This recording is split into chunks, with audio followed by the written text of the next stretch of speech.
Welcome to this special episode of Shopify Masters. I'm Benjamin Gottlieb. Do you love your dog? Like, obsessed with your dog? Then you and Brian Riesberg have a lot in common. He's turned his love for his dog, his Corgi Maxine, into a profitable dog accessory business. It's a lot more than that, and Brian's here now to tell all of us how he was able to achieve this. Brian, what's going on? Hey man, thanks for having me. Of course. So you might have noticed, if you're listening, that there's something in the background. We're here in Huntington Beach, California. It's sunny, it's warm. Sorry for folks in other parts of the country or the world where it's chilly right now. And there are a lot of Corgis around. Brian, why are there so many Corgis running around the beach? Well, we are at the 10th anniversary of the SoCal Corgi Beach Day. And just to give you a little picture of what's going on here, we have about, over the course of the day, it's going to see about 10 to 15,000 people, over 3,000 dogs. There's tents, there's vendors, there's meet and greets, there's food trucks. It's out of control. It's out of control, yet your dog, Maxine, is hanging out here in the sand like a professional. And Maxine is the inspiration for your business, Little Chonk. Can you walk us through a little bit about how this came to be, this dog carrying bag or backpack that you guys designed? Yeah, of course. So my wife and I were living on the Upper West Side. We had just gotten married. It was 2015.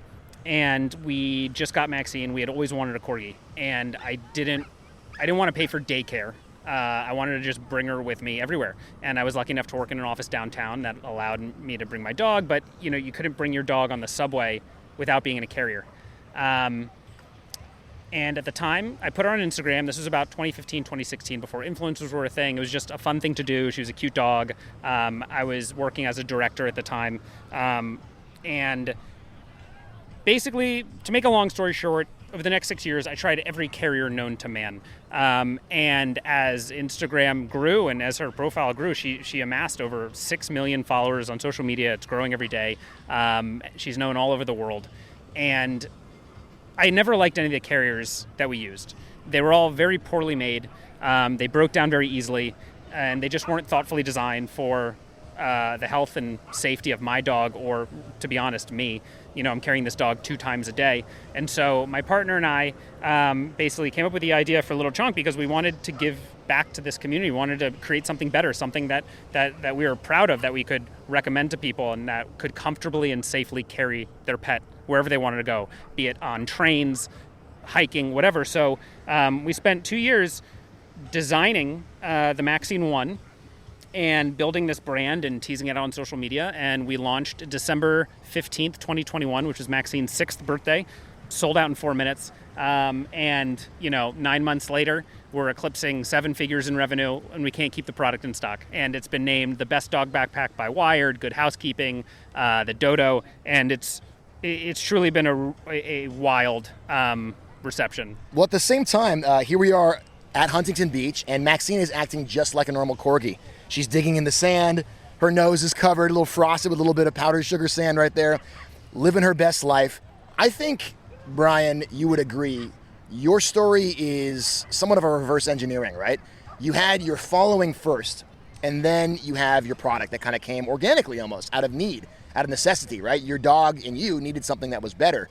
For folks who are listening who maybe have an idea like yours, any sort of advice you have for designing it? I mean, I know it's somewhat difficult, but you and your partner, this came out of necessity. The bags just weren't working, right?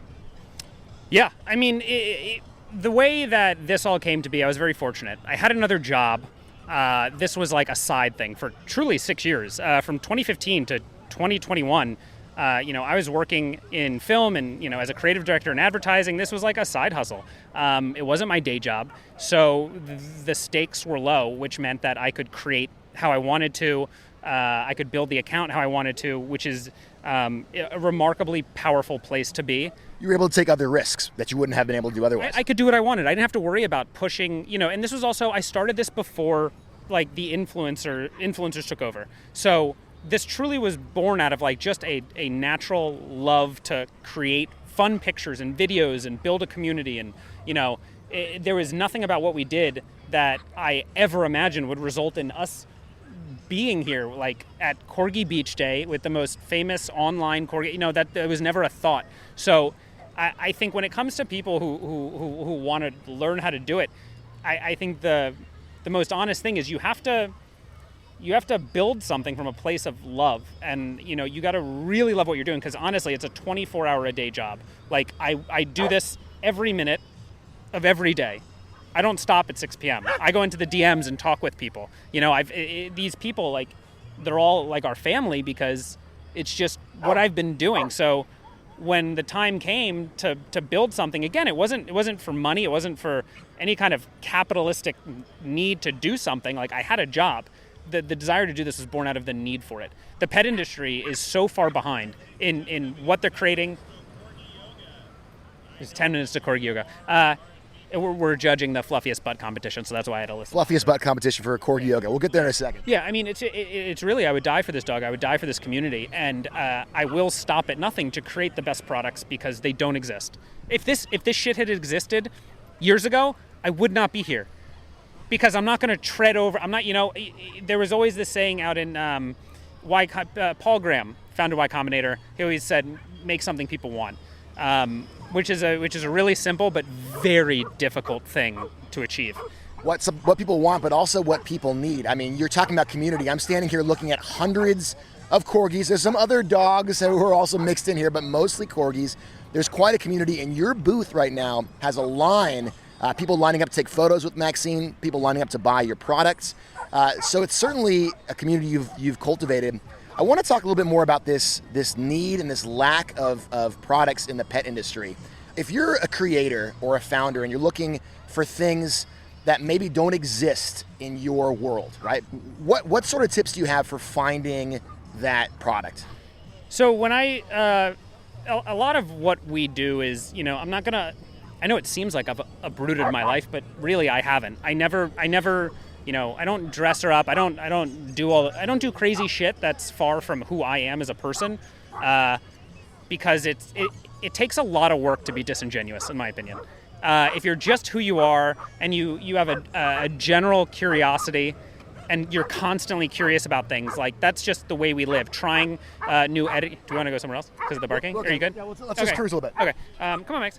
I've always been extremely creatively curious to constantly one-up everything that we're doing, whether it's making videos, making pictures, photoshopping movie posters, and I think when that extends to different facets of life, you can just kind of explore, well, what's a different way to travel with my dog that can fit into my lifestyle, or what's something new that I can explore and try it. Maybe you like it, maybe you don't. And I think the more experiences that you have, the more you can cut the fat out of your life to say, I like this, I don't like this, and you can start to carve out a niche.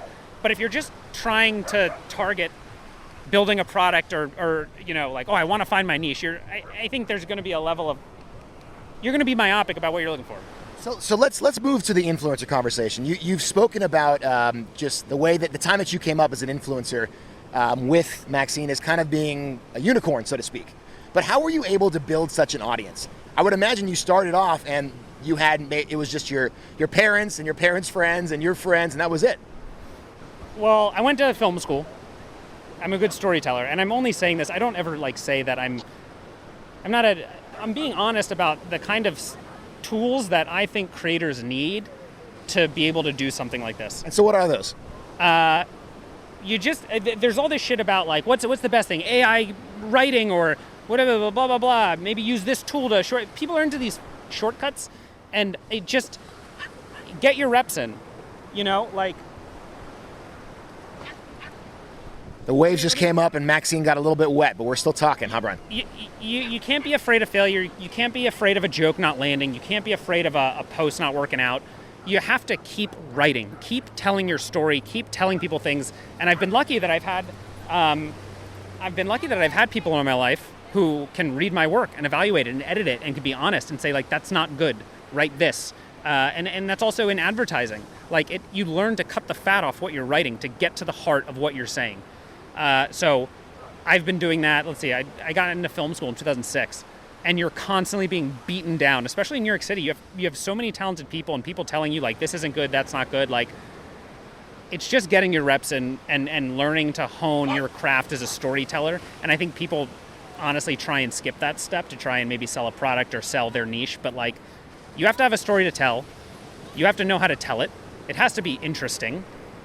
And there is also an element of following the trends in the algorithm. I say that with a grain of salt because, like, it's unfortunate that a lot of people are creating that way for the algorithm as opposed to where their heart is, but it's becoming a necessity because otherwise you're in a sea of sameness and everything's so saturated. You mentioned this bit about following the algorithm. What do you mean exactly? I used to be a staunch believer in not following trends, or like, when Google back in the day came out with, like, in the first 3 seconds you needed this, and in 5 seconds I didn't believe in any of it, but now there's a literal science behind the things that you need to do to help maybe your content perform a little bit better, and it's becoming increasingly important. Like, I talk to a lot of big creators all the time about why certain things don't perform and what they think physically is in the content.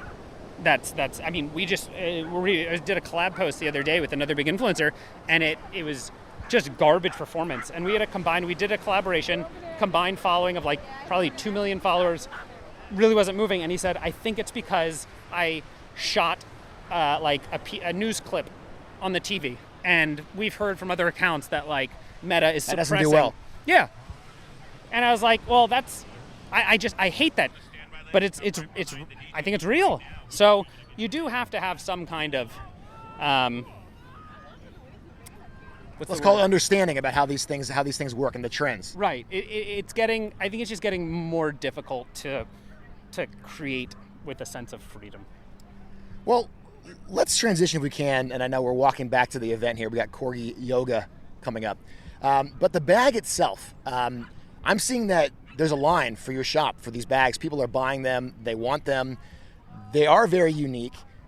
When you were designing this bag, how did you know when it was ready to be released? How did you know, okay, this is something I can put out there, put my name behind, put Maxine's name behind, because she also has, it's weird to even say this, but this dog has a reputation, right? Yeah. So, I mean, how did you figure that out? You mean, they say they've got all these metrics, putting you in your 10,000 hours and, all this stuff. I think if you calculated, I calculated over the course of, since I've been doing this, it must have been like 80,000 hours or something. And I live and breathe this dog. I go to sleep thinking about content. I go to sleep thinking about like a funny video or a script or something, because it's fun for me.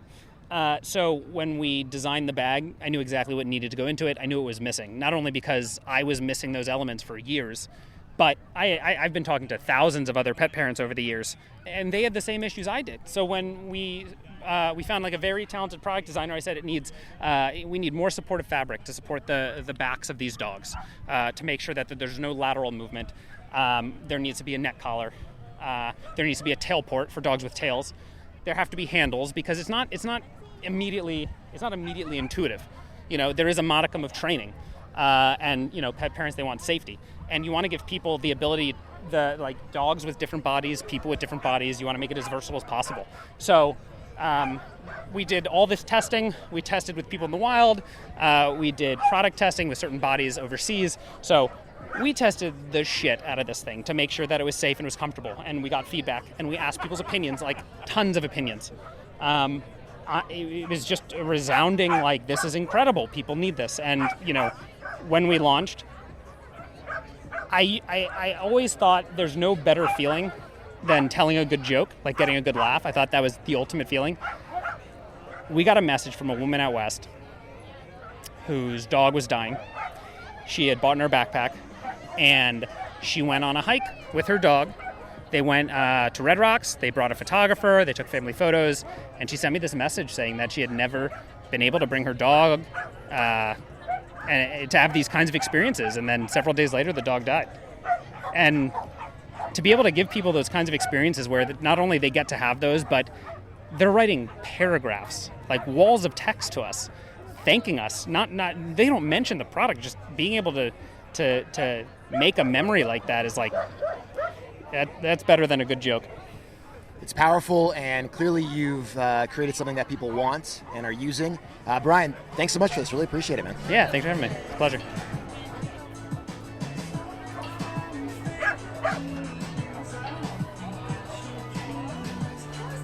I'm here with Scott Dunn, co-founder of Little Chonk. I think that's the right way to put it, right? Sure. Yes, sir. So Scott, tell me a little. This is probably an ideal situation for you guys, right? I mean, you have a loyal fan base who are lining up to take pictures right now. We're looking at this line of corgis and frankly other dogs. What you guys have achieved, what we're looking at right now, is what many small business owners who are on Shopify, they dream of. Yeah. Is there something particular about Shopify that you feel like has helped you guys achieve this? Absolutely. I mean, like the tools that are accessible, relatively inexpensive, incredibly user-friendly and utilitarian. Like, it allows us to take a concept and a great product and bring it to market seamlessly, right? And deliver it to our customers at scale. I mean, that's the ultimate dream, right? So I think it's not by accident why we've seen such a surge in small to medium-sized businesses that live online. It's because of the Shopifys that enable them with the resources to do so. Again, in a very affordable capacity, and where speed is like the biggest asset you could have, you're able to, again, take it from 0 to 100 in an unprecedented quick period of time. So we're indebted to Shopify, but also we're only in year 1. Like, I'm pumped to see where this goes and what this looks like in year 10. Is there one tool in particular that you think like, oh man, this tool is just, it's killing it for us? I mean, personally, like, data is everything to us. Like, we try to mix art and science the best we can. Brian's the art guy, right? Like, he is art, he is brand, he is product, he is content. I like to sort of get deeper into the weeds and understand the customer and conversion and AOV, right? And how we can learn from that to better optimize for more sales and more efficiency. So I personally love like the dashboard. I love following along in real time. Brian thinks I'm crazy because I actually get alerts every time there's a sale, which for us, fortunately, is pretty frequently. I mean, that's cha-ching. Yeah, it's the greatest dopamine hit you can possibly receive. And so he's not as crazy as I am, but I mean, I get that every couple minutes. I love that. So let's talk a little bit about the marketing strategy. I know, and if you got to go, we'll walk back. But the marketing strategy, I think, is, let's be honest, many would envy it. Yeah.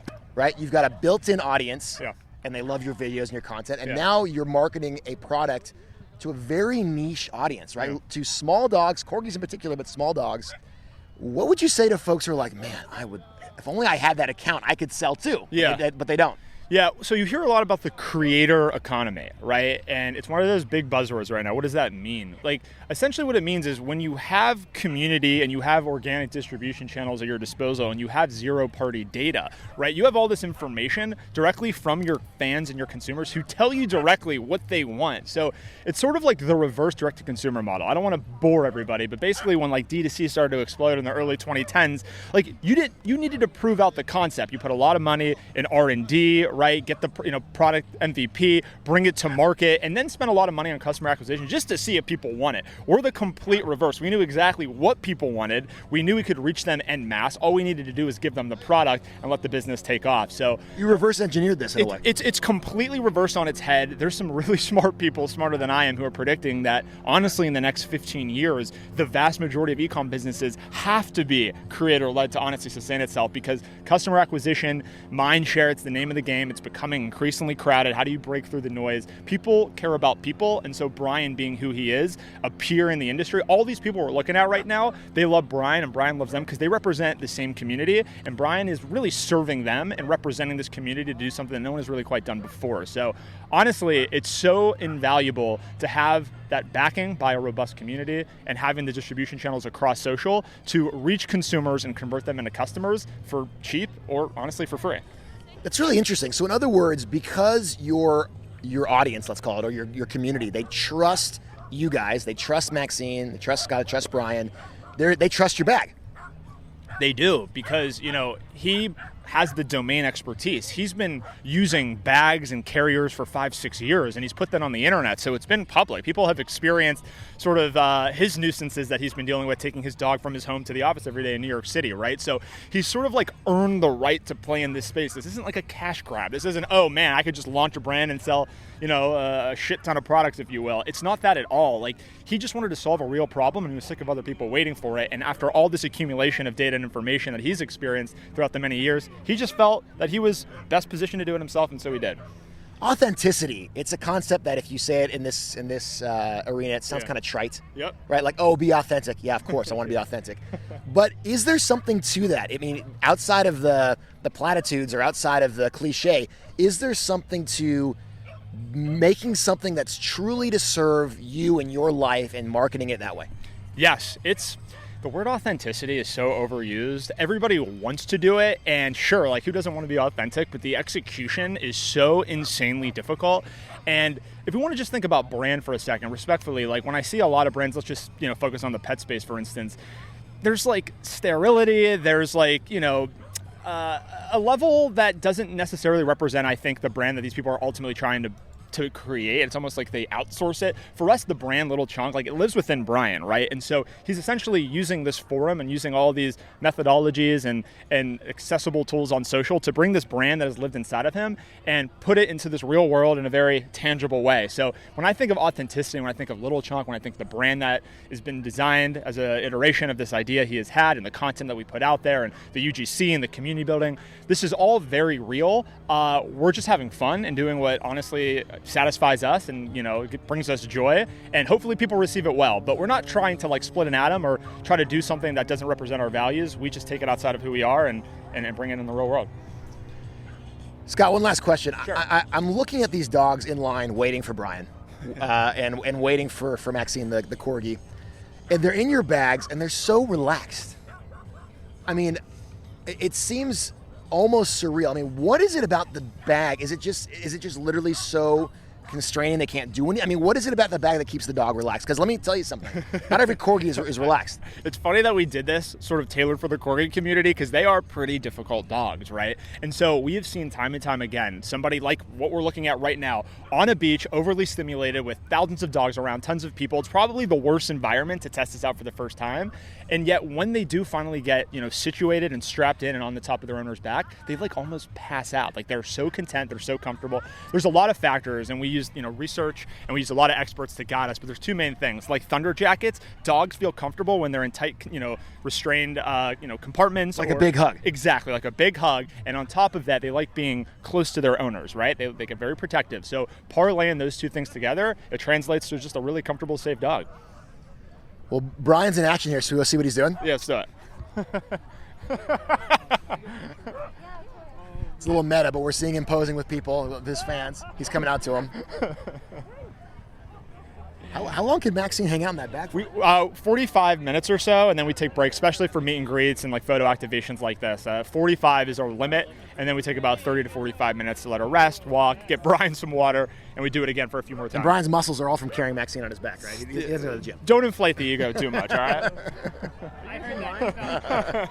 Are you guys in line for something? Yeah, to buy Little Chunk backpacks and take photos with Brian. Oh. Yeah. There you go. Is that the line back here? Yeah. Okay. He seemed disappointed by that. It is a long line to take a photo with a I dog. know, this is crazy. This is insane. And that's all the time we have for this week's episode of Shopify Masters. Again, I'm your host, Benjamin Gottlieb, and I'll catch you next time.